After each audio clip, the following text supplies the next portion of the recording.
Pero anyway, ayun nga, sobrang excited na ako. Pero anyway, yun nga, nilook forward ko na Pero anyway, yun nga, uuwi na rin ako in a few days. Pero anyway,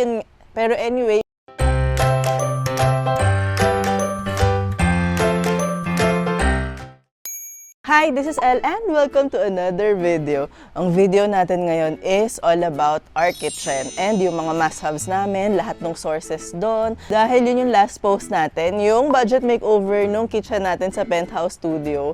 Sobrang love ko yung naging result nun. Kung hindi nyo pa nakikita, check out nyo. Lalagay ko na lang yung link sa description box. And dun sa video natin, may mga nagtatanong, ano bang kulay ng cabinet na yan? Saan mo nabili yung ganyan? Saan yung ganyan? So, naisip ko, bakit di natin gawin tong video na to para ma-share sa inyo lahat ng details na yon and ma-achieve nyo rin yung dream kitchen nyo. And as you can see, iba yung backdrop natin. Nandito ako ngayon sa LA para sa mga ganap dito sa pagta-travel ko and sinurprise ko rin si Mommy. Pagpunta ko sa LA, wala siyang idea. Check yung second channel natin, doon ko ilalagay lahat ng mga ganap dito. Pero anyway, yun nga, uuwi na rin ako in a few days. And isa yung kitchen sa nilulook forward kong balikan. Siyempre, maliban kay Yusef, maliban dun sa mga dogs. Like, wala. Isa kasi yung kitchen sa natapos na namin talaga yung parang, okay na, happy na ako dito. So, ayun. Sobrang daming items dun sa kitchen namin is in-order ko lang online. Alam mo naman, lalo na sa panahon ngayon, puro na lang tayo online shopping. Iba rin yung yung kinakatuwa mo talaga kapag ka nag-add to cart kayo, no? Pagka-checkout mo, sobrang excited mong dumating yung mga items mo. And kung kagaya nyo ako na mahilig mag-shopping online at hindi nyo pa alam ano yung Shopback, check it out. I wanna thank Shopback for partnering with me for this portion of the video. Grabe, sobrang useful niya talaga dahil by using Shopback, nakakatipid ka dahil may matatanggap kang cashback dun sa mga shinaping nyo. As in, sobrang galing, mag-shopping na rin kayo. Ba't di mo pa gamitin yun at makakatipid ka and makakuha ka pa ng cashback? Sobrang bilis lang niya gamitin talaga. And ang first step natin is, of course, download natin yung app. Meron akong link dyan sa description box. Click nyo yun, download nyo yung app. Then, of course, mag-register tayo and gawa tayo ng account natin dito. Tapos, after nyo makagawa ng account nyo, ayun na, mag-start na kayo. Pwede na kayo mag-shopping using Shopback. Sobrang bilis lang pag-open nyo ng app. Pwede nyo i-check out lahat ng merchants na applicable yung Shopback, as in sobrang dami nila. I'm sure yung mga binibilhan nyo nandito yon, hanapin nyo lang. Meron din Shopback e-vouchers, tapos of course yung Shopee. Pwede nyo rin yung gamitin for Gomo, for Vivo kung bibili kayo ng phone, and for Mars Pet Supplies through Shopee. So pag ginamit nyo yung Shopback, automatic makikita nyo dun sa account nyo yung mga naipon nyo na cashback dun sa mga shopping spree nyo. Spree talaga. And yung minimum amount para pwede mo nang ma-withdraw yung naipon mo is 200 pesos. Pero okay lang kasi kapag ka nag-register ka using my link, automatic meron ka agad 100 pesos na bonus. So, mabilis na lang yun. I'm sure madami kayong shopping and ang dami lang talagang options doon. So, thank you so much to Shopback. And don't forget, register kayo, click nyo doon yung link para pare-pareho tayo makatipid at makakuha ng cashback sa ating mga pinamimili. So, simulan na natin. Ano ba yung mga ginamit namin sa kitchen? Saan ba natin siya binili? Magkano ba siya? Let's go. Ito na.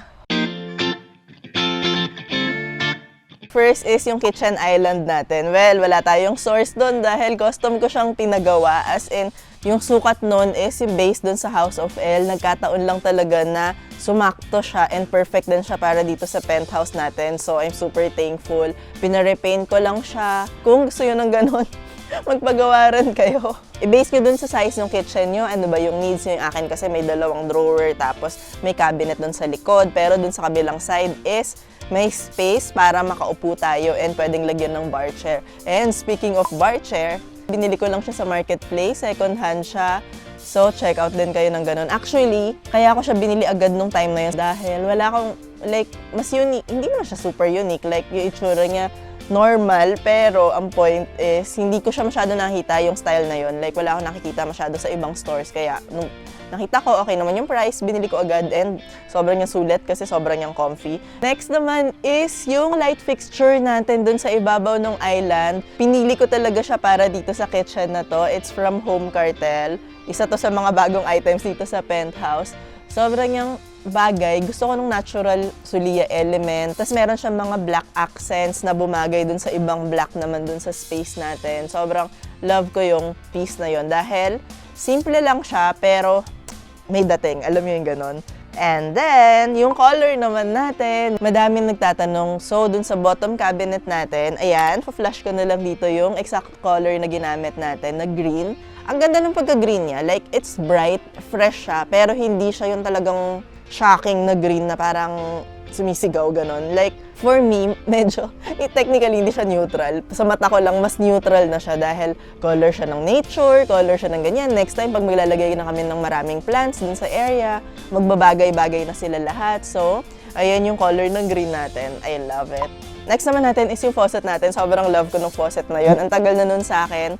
As in, from House of Elle pa lang, yun na yung gamit ko. From home store, yung faucet na yon, and sobrang yung cute, color gold siya. Tapos natanggal mo yung bandang dun sa ulo niya para pwede mong linisin yung sink mo, pwede kang magganyan. Sobrang yung useful, and ang ganda pa niya. As in, na-elevate niya yung look ng buong space kasi budget makeover yun, diba? So, pag naglagay ka ng mga ilang items na medyo class, na medyo high-end, na-elevate nila yung overall feel ng buong room, ganyan. Yung mga handle naman na ginamit ko doon sa cabinets, matagal na rin yung iba doon. Yun yung gamit ko sa House of Elle. That's from Vintage Hardware. And ang madaming comments nagtatanong doon sa makeover video natin is kung saan ko binili yung sticker tiles na ginamit ko para doon sa makeover natin. As I mentioned, binili ko siya online. I bought it from Lazada. Ang tagal kong namimili talaga ng design. As in, ang dami ko nung in-add to cart, nagtingin. Tapos parang doon kami nag-end up. I love the black and white. Kasi ang tagal ko nang gusto ng patterned na backsplash tile. And ito, sticker lang siya. So, hindi siya malaking commitment talaga. So far, okay siya. Kasi waterproof siya, ganyan. So, parang feeling ko pag ikakabit nyo siya, kailangan nyo yung linisin yung pagkakabitan niya, tapos tuyuin nyo. So, sure nyo lang nakakapit siya talaga. Tapos, gamitin nyo na siya. Enjoy the look.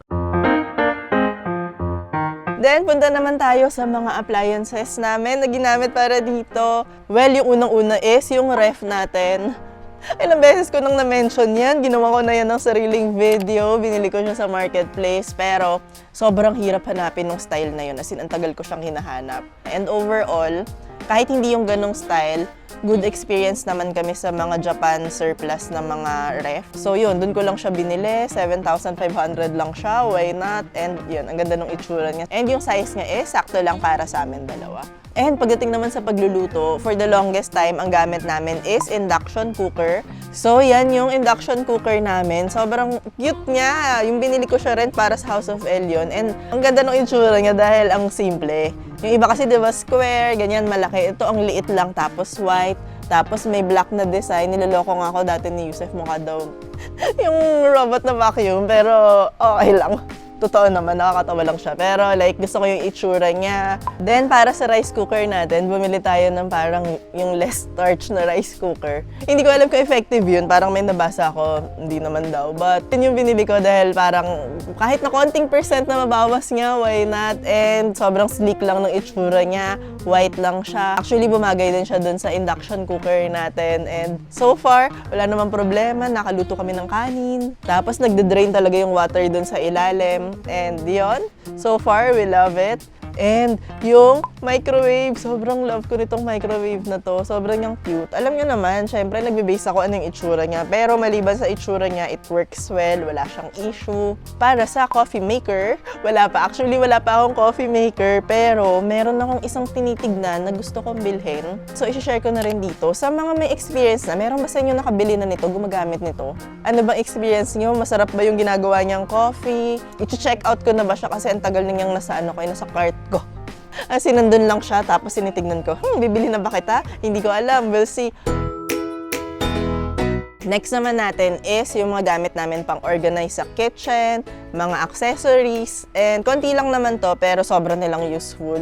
Unang-una is yung hanging rod kung saan namin sinasabit yung pots and pans, mga gunting, kung ano-ano. Sobrang useful, like natatanggal yung maraming gamit sa counter dahil nakasabit na sila, tapos easily accessible pa sila. Kung meron kayong wall at gusto nyo makabawas ng clutter, gamit kayo nung rod na yon. Sobrang niyang useful talaga. Then next naman, bumili ako nitong pang magnet para sa mga kitchen knives natin. Yung holder, kakabit mo sa wall, tapos doon malalagay yung mga knife mo and maganda lang sila doon, hindi sila nakastorbo and okay siya. Itong mga to, ang tagal ko nang binili, meron akong mga white basket. Actually, kahit anong mga basket, pang-organize, yun yung gamitin nyo sa mga cabinet, sa mga drawers. Yung kitchen island namin, gusto ko maglagay nung paano sila mas ma-organize ng maayos, kahit na isalpak mo dun yung gamit, maayos pa rin tignan. Sobrang sakto yung mga basket ko na existing na meron na ako. Sakto dun sa space. So, nung nilagay ko siya dun, uy, perfecto. And isa sa mga cute and love ko is yung dish rack natin. It's from Satan Life. Ang cute niya, as in, white siya, tapos petite lang siya, pero dalawang levels. Ang minimal ng itsura niya, ang modern, ang linis. And punta naman tayo sa kitchenwares. Ano ba yung ginagamit namin doon? Para sa pots and pans, yan yung binili namin kasi induction cooker kami. So, syempre, ang kailangan namin piliin is yung okay siya for induction. Pero alam ko itong mga to, hindi naman kailangan induction lang. Like, pwede siya sa lahat. Ang ganda ng itsura niya, ang fresh niya. Beige lang siya, ang neutral niya. So, bagay siya sa kahit anong kitchen. Tapos, non-stick din siya. So, okay siya. And of course, yung cooking utensils, binili ko lang siya kasi ang cute. In fairness sa akin, merong pink version nito, pero ang binili ko is yung mint green. As in, kompleto na siya. Andun na lahat. Actually, yung iba nga, tinago ko pa kasi ang dami, sobra. Hindi ko naman magagamit lahat, pero ganda ng itsura niya and very useful pa. Then, yung kettle namin, ang cute lang. Lahat na lang cute. Actually, yung iba kasi sinasabi, bakit wala ka ibang sinasabi kung hindi cute? Dahil minsan, may mga binibili ako, may mga decision ako. Ang basis ko lang talaga is dahil cute sila. Yun lang yun. Kaya yun talaga yung masasabi ko. Kaya ako binili yung kettle na yun. Gusto ko na itsura niya, tas sakto lang yung size kasi ayaw naman namin na sobrang laki. Dalawa lang naman kami. And perfect siya para sa kitchen, perfect siya para sa induction cooker. Pagdating naman sa knife, dahil binili ko to para sa House of Elle. Yung binili nating set is sobrang pastel na colorful na sobrang girly. Pink, purple, tapos meron din siyang parang beige. Set to kompleto to, as in may knife siya, meron siyang gunting, tapos meron din siyang peeler. Sobrang niyang mura and sobrang niyang talim. Obviously, sobrang niyang sulit talaga. Most ng mga plates and bowls natin, galing din yun sa House of Elle. Well, yun naman yung theme nitong kitchen na to. Maraming gamit dun is from House of Elle kasi hindi pa namin kinukuha yung mga gamit from Tall Tiny House. And so far, mas cute yung mga gamit ko from House of Elle kasi nung ginawa ko yun yung mga binili ko. So, karamihan dito is from Heya, Manila. Ayoko naman ng set-set lahat na gusto namin eclectic na look. So, anything lang na type namin, na love namin, yun yung binibili namin. So, yung fork and gold na spoon, dahil ang arte ko lang, parang, mag-iba naman tayo ng spoon. Parang ang fancy tuwing kumakain ka.